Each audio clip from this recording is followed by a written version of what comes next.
Hello everyone, কেমন আছো তোমরা সবাই? আশা করছি ভালো আছো। আমরাও ভীষণ ভালো আছি। তো আজ একটি মিনি ব্লগ তোমাদের সামনে তুলে ধরছি। এই দেখো, আমার মা রান্না করে নিচ্ছে আজকে কাঁঠাল চিংড়ি। সুন্দর করে কাঁঠালটা মা বেছে নিয়ে ধুয়ে ভেজে রেখেছে, আর এখানে আলু ভেজেছে, চিংড়ি মাছ ভেজেছে। তারপর মা দেখো কাঁঠাল চিংড়ি রান্না করা হয়ে গেছে, আর এখানে মা স্নান দান কমপ্লিট হয়ে গেছে, মন্দিরে যাবে। আর সোনা মা ঘুম থেকে উঠেছে, দেখো ওকে আদর করছে মা, গল্প শুনিয়ে দিচ্ছে। আর তারপরে একটু পরেই মা রেডি হয়ে মন্দির চলে গেছে। আর এই দেখো সোনা মার সঙ্গে কত রকম গল্প করছে, দেখেছো তো তোমরা? তো এখানে দিদা নাতনির গল্প করছে।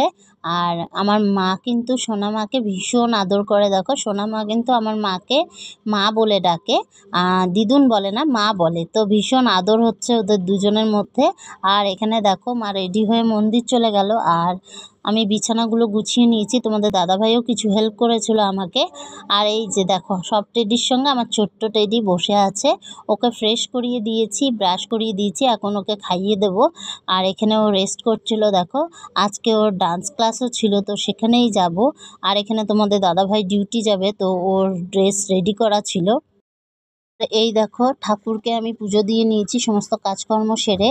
আর তোমাদের সঙ্গে রান্না শেয়ার করছি। দেখো ভাত করেছি, আর সকালবেলায় তো মা কাঁঠাল চিংড়ি করেছিল। এরপরে আমি করে নিয়েছিলাম সজনা চচ্চড়ি। মা রাত্রেবেলায় আমাকে সজনা কেটে দিয়েছিল, তো ওটা আমি সকালবেলায় দেখো সজনা আলু দিয়ে সর্ষে বাটা দিয়ে সুন্দর করে চচ্চড়ি করে নিয়েছি। আর সোনা মাকে দেখো আমি স্নান করিয়ে দিয়েছি, স্নান করিয়ে ফ্রেশ করিয়ে দিয়েছি, কারণ ওর ডান্স ক্লাস আছে। এই দেখো খোপা বেঁধে দিয়েছি। আর ও মাকে ফোন করেছে যে মা আমি জুস খাবো, তো ও একটা কোক খাচ্ছিল, আমাকেও কিছুটা দিয়েছে ও। তো দেখো সোনামার সঙ্গে একটু খেলছিলাম, তারপরেই রেডি হয়ে নিয়েছি ডান্স স্কুলে যাব বলে। আর বাইরে না প্রচণ্ড গরম ছিল। এই দেখো আমি কিছুই পরিনি, কানের গলার কিছুই পরিনি, এতটাই গরম ছিল। আর এই দেখো আমি এখানে বলছি যে আমার মা আমাকে লিপস্টিক লাগিয়ে দেবে। এই দেখো ও আমাকে লিপস্টিক পরিয়ে দিচ্ছে, দেখেছো ওর কাণ্ড? ওকে তো রেডি করিয়ে দিয়েছি, এবার দেখো আমাকে লিপস্টিক পরিয়েছে, দেখো দেখেছো? এরপর দেখো আমি ফাইনাল রেডি হয়ে নিয়েছি, হালকা সেজেছি, কারণ বাইরে প্রচণ্ড গরম। আর সোনামাকে ব্যাগ দিয়ে দিয়েছি, ডান্সে যাবে। আর এই দেখো রাস্তায় ও যখন যাচ্ছিল, তো আমি ভিডিওটা ক্যাপচার করেছিলাম। এই যে ব্যাগটা দেখছো, এটা কিন্তু ওর বার্থডেতে পাওয়া গিফট, ওর একটা মানি দিয়েছে। তো দেখো হেঁটে হেঁটে যাচ্ছিল আর গল্প করছিল আমার সঙ্গে, দেখেছো আমার সোনা গুটি গুটি পা। দেখো বাইরে কতটা রোদ, আর ও যাচ্ছে হেঁটে হেঁটে, দেখেছো? এখানে দেখো আমি ওকে বলছিলাম সোনামা একটু তাকিয়ে দাও না আমার দিকে। তো বলছিল মাম্মা আমার জল তেষ্টা পেয়েছে, জলটা দাও। তো দেখো জল খোঁজার জন্য নিজেই ব্যাগের পেছনে হাত দিয়ে দিয়েছে।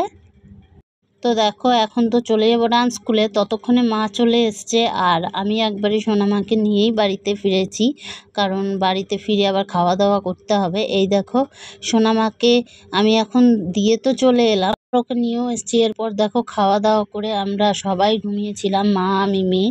তারপর সন্ধে হয়েছে, এই যে কাপড় গুছিয়ে নিলাম। আর মেয়েকে মা রেডি করে দিয়ে মন্দির চলে গেছিলো। আর মেয়ে আমার খেলছিল একটু দেখো টেডিদের সঙ্গে। আর ওকে এখন কিছু খাইয়ে দিয়েছি আমি। আর এই দেখো মা মন্দির থেকে চলে এসছে, আমার মাকে কি সুন্দর লাগছে না শাড়িটা পরে? এই দেখো মা মন্দির থেকে চলে এসছে, এবার সোনা মার সঙ্গে খেলছিল। হ্যাঁ, এই দেখো সোনা মা গল্প করছে মার সঙ্গে। তো ভিডিওটি ভালো লাগলে অবশ্যই একটি লাইক করে দিও। থ্যাংক